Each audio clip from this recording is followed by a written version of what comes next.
Greece is bankrupt. It has so much debt, it can't really repay the debt. And when a government faces that kind of crisis, it needs some relief, just like Poland did back in 1989. Back then, when Poland was just coming out of the Soviet domination, it had so much debt that I said, give Poland some help, cut the debt. And eventually that happened.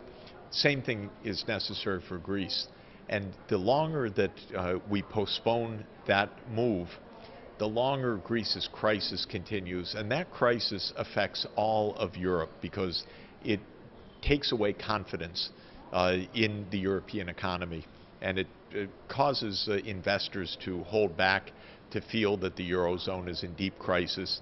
It causes depositors in the weaker countries to take their money out of the banks. We need to solve the Greek crisis, not just keep postponing a solution. It should be understandable for everybody that Greece is broken economically. It's gone through the worst kind of depression that an economy has. And then its banks actually closed this summer because there was a depositors' run on the banks, a kind of bank panic.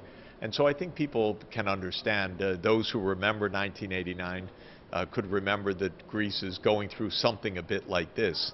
And just like Poland needed help back then, Greece needs help today. A moral economy means that people behave decently. In a normal economy these days, people say, well, I'm out to make money. If I have to cheat a bit, everybody cheats, so I'm going to do what I need to do. Look at Volkswagen. It cheated big time on the measurement of the exhausts and the efficiency of the diesel. And the banks in the United States cheated big time in 2008. The drug companies, in my view, are very unfair. They put prices way beyond anything that is reasonable. So I view our economy as not very moral right now. Now, Pope Francis has said the same thing. He should know, so he knows about a moral economy. And I believe that this is really the message, that our businesses are so thinking about money and profits all the time that they're not really thinking about their responsibility to society, to stop polluting, to tell the truth, to pay their taxes, to be honest, to stop harm to vulnerable people. And moral economy means you take care not just of the profits, but of your honesty and your decency and your respect for the environment. So we need a moral economy, but we don't quite have one yet.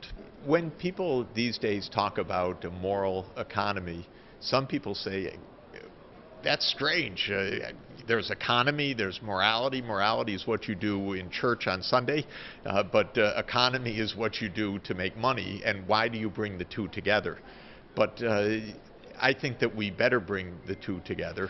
I'm writing right now about moral economy, partly because what Pope Francis is saying I think is very important for the world, to understand that an economy has to function within a moral framework. If it doesn't, then terrible abuses can take place. So this is a great place for this discussion, maybe a unique place. Europe is a very powerful economy, one of the world-leading economies, but it's buffeted by many crises and a lot of uncertainty. The refugee crisis, the Greek crisis, the Ukraine crisis, the divide between North and South Europe.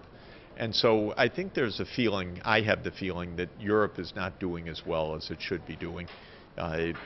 All the talent, all the productivity, all the technology is in Europe. Europe should be incredibly dynamic, world-leading, but you feel every day more crisis, another crisis, another crisis, refugees, Syria. So I keep saying, solve these problems. Don't let them just continue. Reach agreements. I still have the view that Europe and Russia should try to find a way to cooperate rather than this very sharp divide. I don't think that's good for Europe. I don't think it's good for Russia. I don't think it's good for the world. I still believe that the Syrian crisis needs to be solved in the UN Security Council. I still believe the Greek crisis needs to be solved by letting Greece have some relief on the debt. In other words, my view is get these crises solved so that Europe can breathe again. I think the Eurozone has been pretty badly managed for many years. I like that Mario Draghi this year finally introduced quantitative easing, but it was a big fight inside the Eurozone, and the German representative, Mr. Wiedemann, said, don't do that.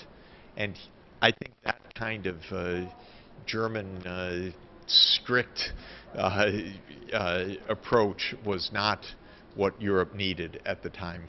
And the Greek management was mismanagement. So I think that the Eurozone came to the very edge of falling apart because of mismanagement by the leadership. I'm hoping that it doesn't come apart. I kept saying, save the euro, keep it together. I didn't like at all that Minister Schäuble was telling the Greeks, why don't you take a time out? Why don't you leave temporarily? This, to my mind, was rather provocative and not really what the Eurozone needs.